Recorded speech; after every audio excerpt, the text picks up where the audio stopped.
Imagine you were put in a committee that had to decide the name of the Jewish holiday that commemorates the Jewish people's exodus from Egypt.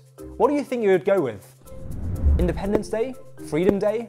Miracles Day? And then imagine if someone at the committee put up their hand and said, "I've got a great idea for you. Why don't we call it Passover?" Passover? Why call it that?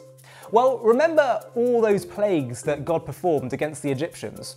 Well, on the last plague against all the firstborn in Egypt, God told the Hebrews to place lamb's blood on their doorposts, and then he would pass over their houses, sparing them from the plague. So let's call it Passover. Seriously? You'd probably look around at all the others at the committee and be like, come on, is this guy serious?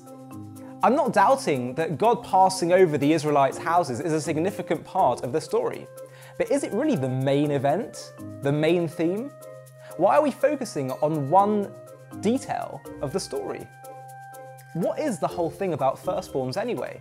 Why are firstborns so significant? What's so interesting about the firstborn concept is that in the Hebrew Bible, the title of firstborn is often not given to the child that was actually born first. Jacob takes the title of firstborn over his older brother Esau. Joseph takes the role of firstborn over his other brothers.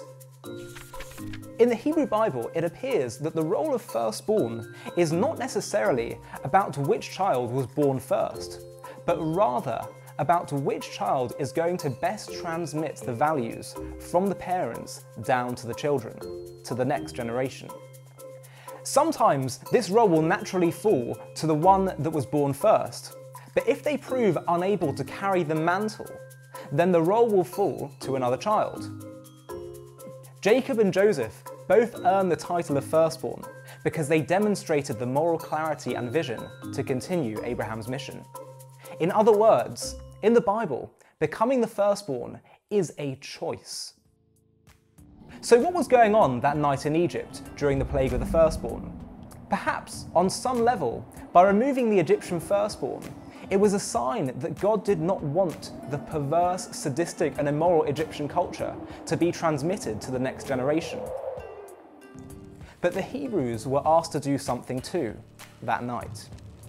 They were asked to take the blood of a lamb and smear it on their doorposts, and it would be a sign to God that he should pass over their houses.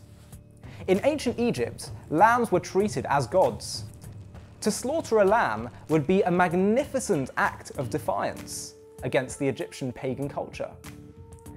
What the Jewish people were effectively doing that night was to distinguish themselves from the Egyptian culture, as the verse says, to separate between the Egyptians and the Hebrews.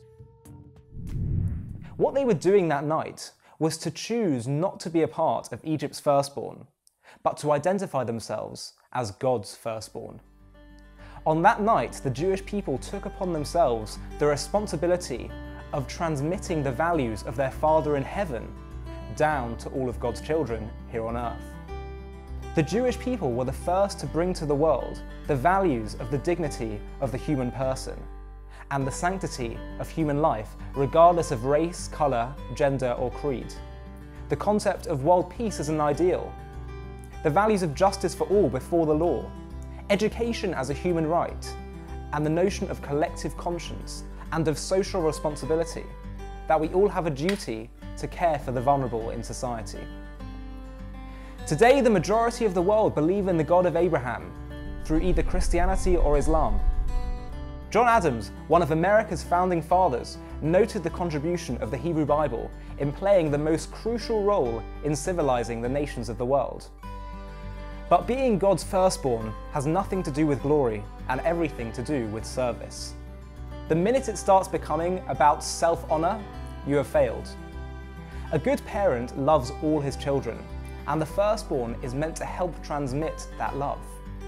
A firstborn that ignores the other children betrays the parents. We call it Passover because we are magnifying the moment we decided as a people to take upon ourselves the responsibility of transmitting God's values to our world. We call it Passover because we are less interested in history and more interested in destiny. We call it Passover rather than Freedom Day or Independence Day, because freedom is only meaningful when you use it for a purpose. Today, in many respects, we are more free than ever before in our history. But the question is, what are we going to do with that freedom? Passover reminds us that we human beings are all part of God's family, and of our responsibility as a nation to transmit our values to all of God's children.